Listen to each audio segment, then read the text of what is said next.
रंगी करोड़ आवी खुशियों संगे लावी हर खाए हय्यो हाय हाय रंगी करोड़ आवी खुशियों संगे लावी हर खाए हय्यो हाय हाय आशा की किरणों बिखराए उमंग भी चलता है मन हर वे भी गुनगुनाए हाय हाय हाय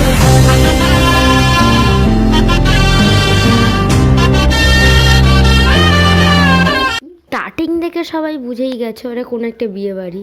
আরে না না, আমার স্কুল যেখানে আমি 11-12 কমপ্লিট করেছি, যেখানে গেলে আমরা এত এত ভালোবাসা পাই, স্যার ম্যামেরা এতটুকুও বলেনি, সেখানেই 100 বছর পূর্তি উপলক্ষে এত আয়োজন। আমি সকাল সকাল পড়িয়ে এসেছি ওখানে যাব বলে, তারপর যখন বাড়িতে ঢুকলাম সে কি কাণ্ড। আমার বন্ধু তো অলরেডি আমার বাড়ি ফেরার আগেই ও আমার বাড়ি চলে এসছে সাজাগোজা করে।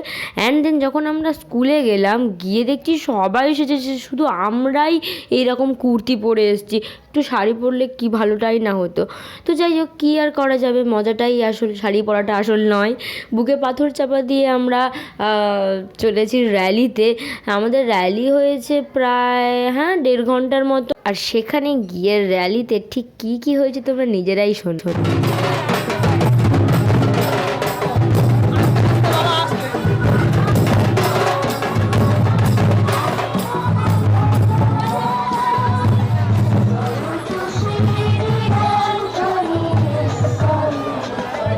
স্কুল গোটা স্টুডেন্ট প্রত্যেকে গেছিলো, আর আমার মতন শয়ে এক স্টুডেন্ট গেছিলো। প্রত্যেকে র্যালিতে যোগদান করেছিল, প্রত্যেকে আনন্দ করেছে, আর প্রত্যেককে স্যারেরা যত্ন করে খাইয়েছে পর্যন্ত। আর জানো, আমরা ওখানে যখন প্রথমে গেছিলাম ভেবেছিলাম হয়তো এক্সদের এন্ট্রি হবে না, বাট আমাদের তো স্যার আগে থেকে বলে রেখেছিল, ঠিক কথাই, কিন্তু আমরা ভেবেছিলাম হয়তো অতটাও ঠিক গা করবে না, যেমন নর্মালি এক্সরা যাবে, একটু উদ্বোধন করা হবে, আমরা অনুষ্ঠানটা দেখবো অ্যান্ড দেন বেরিয়ে আসবো। বাট না, আমাদেরকেও র্যালিতে ডেকেছে, আমরাও পুরো র্যালিতে গেছিলাম। এই যেমন ধরো ছৌ নাচ, তারপর রণপা এসেছিলো, আরও অনেক কিছু যেগুলো আমি মজা করতে করতে কভার করতে পারিনি। আর বিশ্বাস করো, পুরো রাস্তাটা আমি সত্যি হাঁটতে পারিনি। এবারে সত্যি আর কোনো চিটিং হবে না। স্যারেরা যখন বলছে কী রে যাবি, তখন আর এতটুকুও মিথ্যে কথা না বলে এবারে পুরো সত্যি বলে দিয়েছি, স্যার আমাদের পক্ষে সম্ভব না। পাক্কা 1 ঘন্টা হেঁটেছি, দেন হাঁপিয়ে পড়ে 3 জনে মিলে দই অ্যান্ড দেন স্প্রাইটটা কিনে নিয়েছি স্কুলে গিয়ে খাবো বলে।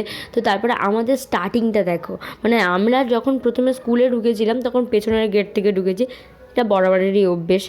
তো যাই হোক, অ্যান্ড দেন যখন র্যালি করে যখন ফিরছিলাম আমরা, তখন স্কুলের গেটটা তখনই জাস্ট দেখিয়েছি আর কি। আর তখনই আমরা আমি তখনই গেটটা দেখলাম, এত সুন্দর করে এত এত ফুল দিয়ে সাজিয়েছে। আর ম্যামের সঙ্গে তো প্রথমে দেখা হয়নি, ম্যাম স্কুলের সামনে দাঁড়িয়েছিল, বলছে তোরা এসেছিস, আমরা ভাবতেই পারিনি। আর তার ঠিক কিছুক্ষণ পরে একটু জাস্ট রেস্ট নেওয়া হলো, কারণ ওরাও তো মানুষ না, যারা ওই র্যালি করছিল, রনপা নিয়ে হাঁটাহাঁটি করছিল।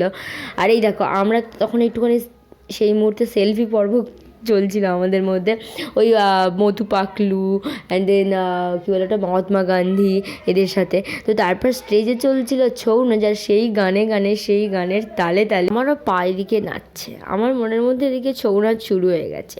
বাট কী করব, কেউ তো শুরুই করছে না, বাট আমি যে একটুখানি নাচ করব সেই মনের ভাবটাই প্রকাশ করতে পারছিলাম না।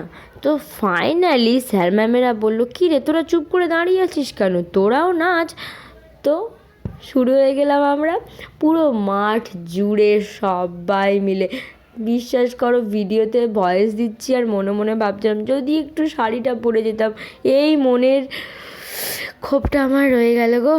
তো যাই হোক, এই মনের ক্ষোভটা আমি পূরণ করে নেবো। এটা যখন ভালোভাবে আরও একবার অনুষ্ঠান হবে ডিসেম্বরের দিকে, তখন আমি তো বলে এসেছি, ম্যাম একবার শুধু তারিখটা জানিয়ে দেবেন, আমি শাড়ি পরে সেজেগুজে চলে আসবো। আর তারপর এত নাচানাচি করে দেন যখন খিদে হয়ে গেল, মনে শাড়ি না পরার যে কষ্ট নিয়ে চলে গেছি খাওয়ার জায়গাতে।